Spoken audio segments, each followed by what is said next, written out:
السلام علیکم ورحمۃ اللہ وبرکاتہ۔ پروگرام فراست قرآن میں آپ سب کو خوش آمدید۔ ناظرین، آج سے ہم یہ آپ کے لیے ایک نیا پروگرام شروع کر رہے ہیں جس میں ہم قرآن کا لفظی ترجمہ، الفاظ کے روٹ لیٹرز، ان کے معنی اور تلاوت دیکھیں گے۔ جیسا کہ آپ جانتے ہیں ناظرین، قرآن ہم سب کے لیے ہے، اللہ کی کتاب ہے، واحد کتاب ہے جس میں کوئی شک نہیں۔ اللہ تعالیٰ خود فرماتے ہیں لا ریب فی، اس میں کوئی شک ہے ہی نہیں۔ تو شک دور کرنے کے لیے ضروری ہے کہ وہ بات سمجھی جائے، اس کو سمجھ کے پڑھا جائے، اور سمجھنے کے لیے تھوڑی سی گہرائی کی ضرورت ہے کہ انسان جب پڑھنے لگے تو الفاظ کو اس کے صحیح ٹیکسٹ اور صحیح معنی کے ساتھ پڑھے۔ آپ دیکھیں گے جیسے جیسے ہم یہ پڑھتے جائیں گے قرآن کا ترجمہ آپ کو آسان لگنے لگے گا، اس لیے کہ بہت سے الفاظ ایسے ہیں قرآن میں جو ریپیٹ ہوں گے، تو ظاہر ہے ان کا ترجمہ بھی ریپیٹ ہوگا۔ اگر آپ میں سے وہ لوگ جو باقاعدگی سے یہ پروگرام دیکھتے رہے تو انشاءاللہ جب ہم قرآن جب تک مکمل کریں گے آپ دیکھیں گے کہ قرآن کو سمجھنے میں آپ کو بہت آسانی پیش آئے گی۔ روٹ لیٹرز کا کیا فائدہ ہے اور روٹ لیٹرز کا مطلب کیا ہے وہ بھی آپ کے ساتھ شیئر کر لیتی ہوں۔ روٹ لیٹر سے مراد، روٹ سے ہم جو بات سمجھتے ہیں وہ یہ کہ جڑ، جیسے پودے کی جڑ، درخت کی جڑ۔ اب اگر اس جڑ کا جو پودا زمین سے باہر نظر آ رہا ہے، آپ اس کی جڑ سے ہی اس کو کاٹتے ہیں تو کیا ہوگا؟ کچھ ہی دن میں وہ پودا مرجھا جائے گا، کچھ ہی دن میں وہ درخت بالکل ختم ہو کے گر جائے گا۔ تو بیسکلی وہ اس کی فاؤنڈیشن تھی جس کو ہم توڑ نہیں سکتے۔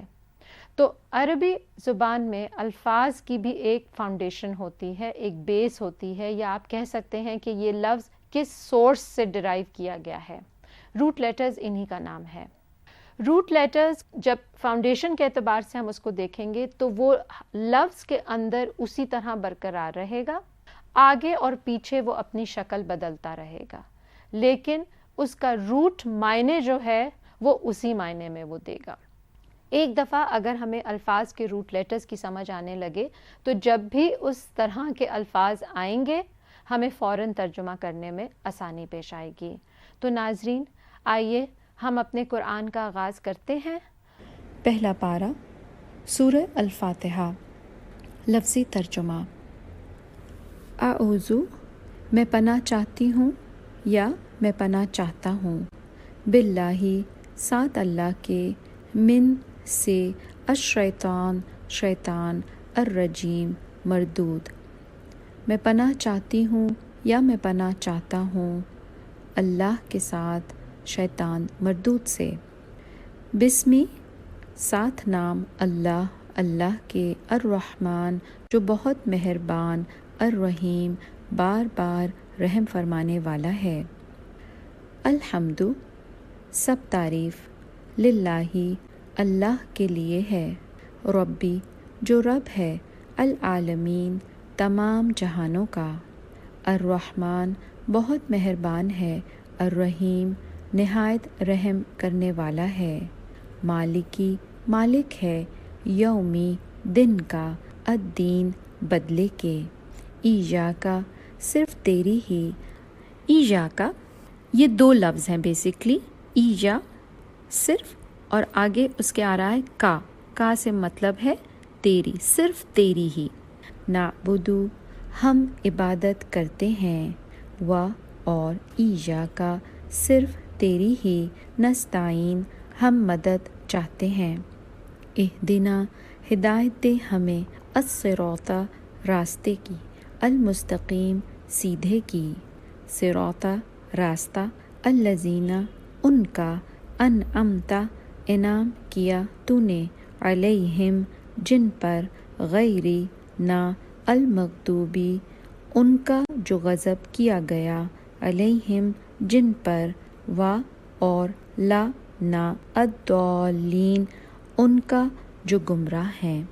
آمین، یہ اس معنی میں کہ ایسا ہو جائے جو ہم چاہتے ہیں، یا رب سن لے، یا رب قبول کر لے۔ اب ہم سورہ الفاتحہ کے روٹ ورڈز دیکھیں گے۔ روٹ ورڈ سے مراد ہوتی ہے لفظ کی اصل یا لفظ کی سورس، یعنی وہ کہاں سے ڈرائیو کیا گیا ہے، کہاں سے لیا گیا ہے۔ مثلاً اردو میں بھاگنا، تو ہم کہتے ہیں بھاگ رہا تھا، بھاگ رہا ہے، بھاگے گا۔ سونا، سو رہا تھا، سو رہا ہے، سوئے گا۔ تو اصل وہی رہتی ہے، لیکن لفظ اپنی شکلیں بدلتا رہتا ہے۔ تو اس طرح ہم دیکھتے ہیں، جیسے ہم نے کہا سورۃ الفاتحہ، تو سورہ اس کا روٹ ہے سین واو رے، اس کے معنی ہوتے ہیں کسی چیز کے ٹکڑے یا حصے کو یعنی کہتے ہیں۔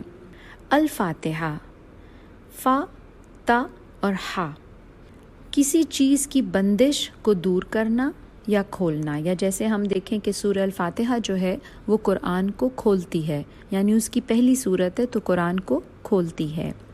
الحمد، اس کا روٹ ہے ہا میم دال۔ حمد عام زبان میں بھی ہم اردو میں استعمال کرتے ہیں تعریف کے لیے، اس کے معنی ہوتے ہیں کسی کے اچھے اوصاف بیان کرنا۔ رب، یہ بھی ایک عام فہم زبان کا لفظ ہے۔ رو با با اس کا روٹ ربا یا ربو سے ہے، کسی چیز کو آہستہ آہستہ ذرے سے کمال تک پہنچانے والا۔ العالمین، عین لام میم، عالم کی جمع ہے اور اس سے مراد ہے جس سے کوئی چیز پہچانی جائے۔ تو عام زبان میں بھی ہم جیسے جہان کا لفظ استعمال کرتے ہیں، تو جس سے کسی کی پہچان ہو۔ الرحمن اور الرحیم، اگر آپ دیکھیں گے تو ان دونوں لفظوں میں آپ کو کامن چیز جو ملے گی وہ ان دونوں کا روٹ ورڈ ہے جو ایک ہی ہے، را ہا میم۔ یہ مبالغے کا صیغہ ہے، بہت زیادہ رحم کرنے والا، اور رحم خواہ ہم رشتوں کے معنوں میں اپنی عام زبان میں استعمال کرتے ہیں یا رحم کرنے کے معنوں میں استعمال کرتے ہیں۔ مالکی، مالک کے معنوں میں میم لام کاف۔ الدین، یہ دانا یا دینوں سے ہے اور عربی زبان میں بدلے کے لیے استعمال ہوتا ہے، جیسے جزا اور سزا کے لیے۔ نعبدو، عین با دال اس کا روٹ ہو گیا، مطلب انتہائی محبت سے اور خوف کے ساتھ جھک جانا۔ تو نعبدو میں جیسے ہم عام اپنی اردو زبان میں عبد کا لفظ استعمال کرتے ہیں بندے کے لیے، عبد الرحمن، عبد الملک، عبداللہ، تو عبادت بھی اسی لفظ سے ہے۔ نستعین، عین واو نون، کسی سے مدد چاہنا، استعانت جیسے اردو میں بھی استعمال ہوتا ہے، یہ اسی سے ہے۔ اہدنا، ہا دال یا ہدایت، ہدایت کا لفظ بھی اسی سے ہے اور اس کے معنی میں آتا ہے لطف اور مہربانی کے ساتھ رہنمائی کرنا یا راستہ بتانا۔ صراطہ، الصراطہ میں صاد را تو اس کا روٹ ہے، وہ راستہ جس کو انتہائی احتیاط کے ساتھ طے کرنا پڑے۔ المستقیم، قاف واو میم، سیدھا، اور سیدھا سے مراد کیا ہے؟ بالکل بیلنسڈ، یعنی ان ایون نہ ہو، بالکل سیدھا۔ انعمتا، نون عین میم، اس کے معنی ہیں عام فہم میں تو ہم انعام کرنا اور دوسرا معنی احسان کرنا۔ المغضوبی، غین ضاد با، غصہ، یہ بھی اگر آپ دیکھیں غضب جیسے ہم اردو میں بھی بولتے ہیں، اور غضب بھی بیسکلی کیا ہے؟ غصے ہی کی شکل ہے۔ الضالین، ضاد لام لام، بھٹکے ہوئے یا راستے سے ہٹے ہوئے لوگ۔ تو ناظرین، یہ سورہ الفاتحہ کے روٹ ورڈز تھے۔ وآخر دعوانا ان الحمد للہ رب العالمین، سبحانک اللہم وبحمدک، اشہد ان لا الہ الا انت، استغفرک واتوب الیک۔